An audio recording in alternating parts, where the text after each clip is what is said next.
श्रीगुरुभ्यो नमः। आदित्याय सोमाय मंगलाय बुधाय च गुरुशुक्रशनिभ्यश्च राहवे केतवे नमः। శని దోష నివారణ.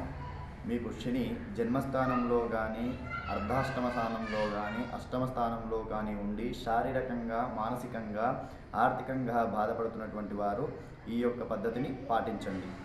ముందుగా మీరు 100 గ్రాముల నవధాన్యాలను తీసుకుని ఒక నల్లటి రవిక గుడ్డను తీసుకోండి. ఆ విధంగా నల్లటి రవిక గుడ్డను 3 ముక్కలుగా కత్తిరించండి. ఆ యొక్క 3 ముక్కలలో మీరు తీసుకున్నటువంటి నవధాన్యాలను 3 సార్లుగా ఒక్కొక్క కుప్పలో 3 సార్లు పొయ్యండి. ఆ యొక్క మూటలను 3 మూటలుగా కట్టి ఆ 3 మూటలను ఒక స్థానంలో భద్రపరచండి. వాటిని ఎవరు కూడా ముట్టుకోకూడదు. కేవలం ఎవరైతే ఈ దోష నివారణకు చేస్తున్నారో వాళ్ళు మాత్రమే ముట్టుకోవలేను.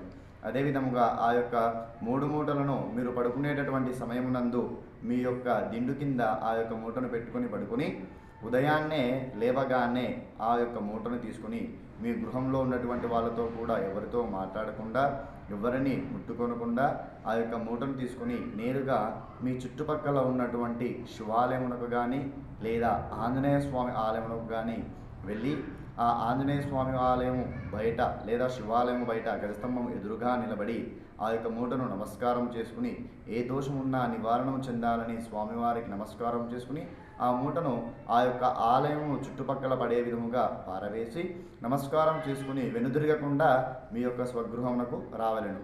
ఆ విధముగా స్వగృహమునకు వచ్చి వీలైతే బయటనే స్నానం చేసి లోపలికి వెళ్ళవలెను.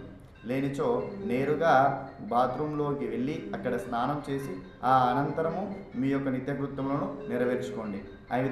ఈ విధమైనటువంటి పద్ధతిని ఆ 3 మూటలుగా 3 రోజులుగా చేసి ఆ అనంతరము వారం నుంచి 15 రోజుల మధ్యలో ఆంజనేయ స్వామి అయితే ఆంజనేయ స్వామికి సింధూరము, శివాలయం అయితే శివాలయంలో రుద్రాభిషేకము నిర్వర్తించి స్వామివారికి దోష నివారణ చెందాలని నమస్కారం చేసుకుని ఆ విధముగా అక్కడ ఉన్నటువంటి బ్రాహ్మణులకు యథాశక్తి దక్షిణతాంబూలాలను సమర్పించుకోండి. ఈ విధముగా చేసినట్టయితే మీకు జన్మస్థానంలో కానీ అర్ధాష్టమ స్థానంలో కానీ అష్టమ స్థానంలో ఉన్నటువంటి శనిదోష నివారణ చెందును.